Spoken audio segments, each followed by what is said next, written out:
I spent 18 months developing a revolutionary AI cybersecurity system that could predict and neutralize attacks before they happened. Nextech was supposed to be the perfect place to build it, well-funded, innovative, with all the resources I needed. What I didn't realize was that CEO Victor Carlton had a different plan. Wait until my project was nearly complete, then steal it. My name is Sophia Chen, and until yesterday, I was the lead AI architect at Nextech Solutions. I'd left a cushy job at Google to join this promising startup, bringing with me years of expertise and an idea I believed could change the cybersecurity landscape forever. The Precog security system, named after the precognitive beings in my favorite sci-fi movie, could identify attack patterns before they fully formed, creating defensive protocols that adapted in real time. For a year and a half, I worked 80-hour weeks, building the system from scratch. Victor would occasionally drop by my lab, asking seemingly innocent questions, reviewing progress reports. "Remarkable work, Sophia," he'd say, that million-dollar smile never quite reaching his eyes. "The board is thrilled with your progress." 3 days ago, I finally reached the milestone we've been waiting for. Precog successfully predicted and neutralized a sophisticated attack simulation without any human intervention. It worked even better than I'd anticipated, identifying vulnerabilities I hadn't programmed it to recognize. The AI was learning, evolving. I immediately scheduled a meeting with Victor to share the breakthrough. His assistant Megan squeezed me in for a 15-minute slot the following afternoon. When I arrived, I found not just Victor, but also the company's lead counsel, Diana Wells, waiting for me. "Sit down, Sophia," Victor gestured to the chair across from him. "Diana's just here as a formality." Something in his tone made my stomach tighten. I sat, clutching my laptop with the demo ready to go. "Before we discuss your project," Victor began, sliding a document across the desk, "we need to address some concerns about your employment agreement." Diana spoke up, her voice professionally detached. Section 12.4 clearly states that all intellectual property developed using company resources belongs exclusively to Nextech Solutions. Of course, I nodded.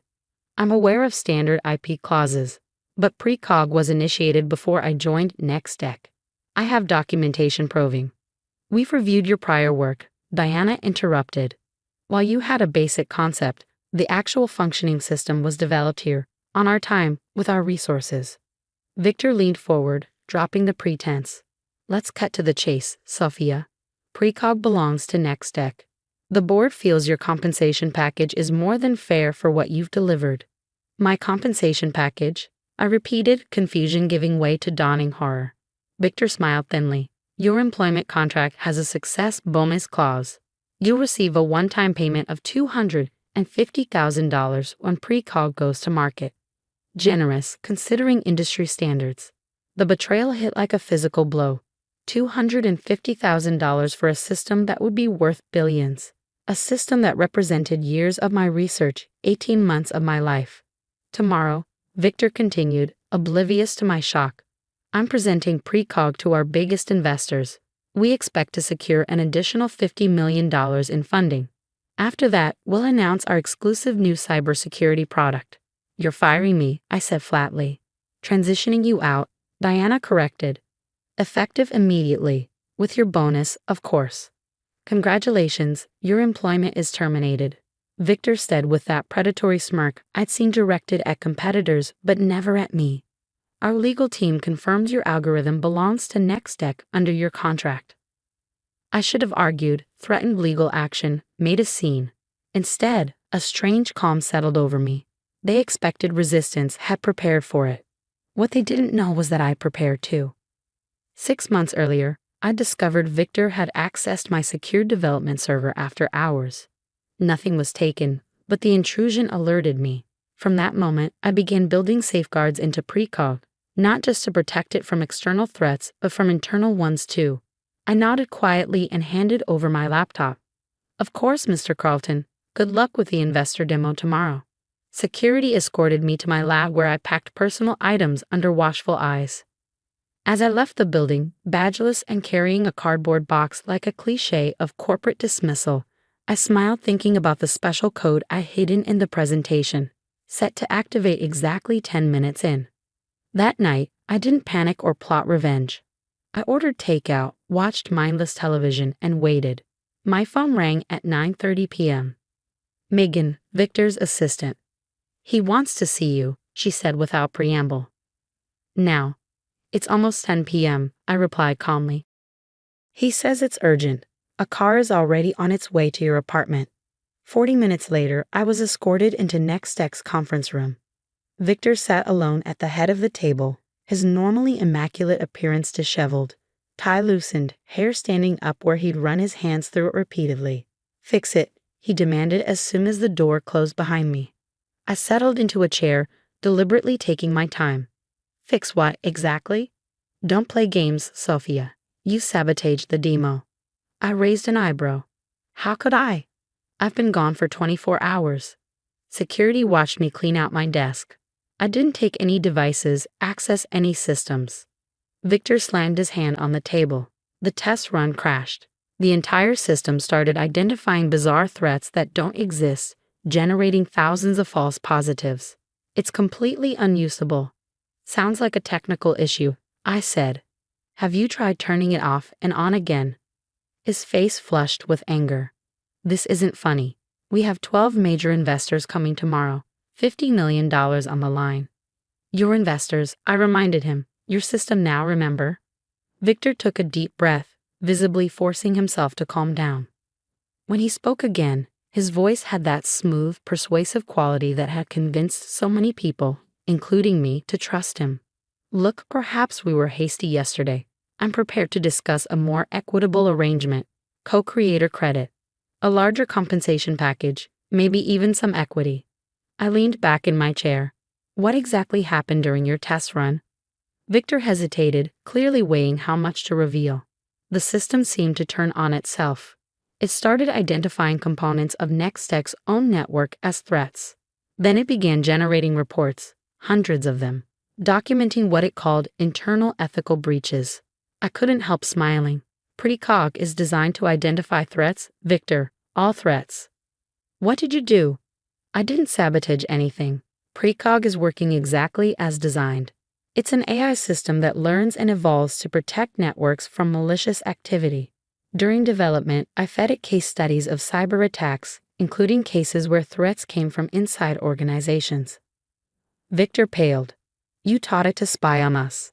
I taught it to recognize threats wherever they originate. It's detecting something it perceives as malicious within Nextech. I wonder what that could be. Understanding dawned on his face. The system thinks I'm the threat. Not you specifically, but perhaps certain behaviors, unauthorized server access, attempts to modify creator credentials, plans to misrepresent ownership to investors. Victor's expression hardened. You can't prove any of that. I don't need to. Precog has been documenting everything for months. Every unauthorized access, every copied file, every modified document. It's all there in those reports it generated, with timestamps, access logs, and recorded keystrokes. The silence that followed was profound. Victor stared at me, calculation replacing anger in his eyes. What do you want? Full recognition as Precog's creator and primary architect. 50% ownership of all related patents and intellectual property. A board seat to oversee its ethical implementation. And $10 million in compensation for the attempt to push me out. That's extortion, he hissed. No, it's negotiation. Extortion would be me sending those reports directly to the investors and the SEC. Victor glared at me for a long moment before his shoulders slumped in defeat. The system, can you fix it for tomorrow's demo? Precog doesn't need fixing. It needs proper authorization protocols. It's currently identifying unauthorized command attempts because its creator has been removed from the authentication chain. Simple fix, actually. I pulled a flash drive from my pocket and set it on the table between us. This contains a proper authentication update that will resolve the immediate issues. Consider it a good faith gesture toward our new partnership. The contracts can be drawn up tomorrow. And if I refuse, then Precog remains broken, your investor demo fails, and those internal ethical breach reports find their way to some very interested parties. Your call. Victor reached for the flash drive. You planned this all along. No, I corrected him. I hoped it wouldn't be necessary. But after finding you in my secure server 6 months ago, I built in protections for the system and for myself. How did you know I'd try to cut you out? I stood to leave. I didn't know for certain. But precog is designed to recognize patterns and predict threats before they materialize. I guess some of that rubbed off on its creator. The next morning, I arrived at Nextech as co-founder and chief technology officer. Victor introduced me to the investors with a strained smile that never reached his eyes. The demo went flawlessly, precog elegantly neutralizing every simulated attack thrown at it. One investor, impressed by the demonstration, asked Victor a question that made me hide a smile. Amazing system. What inspired its development? Victor hesitated just long enough before answering. It was actually Sophia's brainchild. Her vision from the beginning. Nextech just provided the environment for that vision to flourish. As we fielded technical questions, my phone buzzed with a notification. Precog, now properly authenticated with my credentials restored, had sent me a private message. Threat neutralized. System integrity restored. Creator protections active. I smiled. The AI was learning faster than I'd anticipated.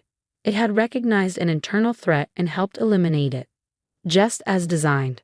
3 months later, precog's first commercial implementation prevented a major attack on a banking network, saving the institution an estimated $340 million and establishing our system as the new gold standard in cybersecurity. Victor and I maintain a professional working relationship.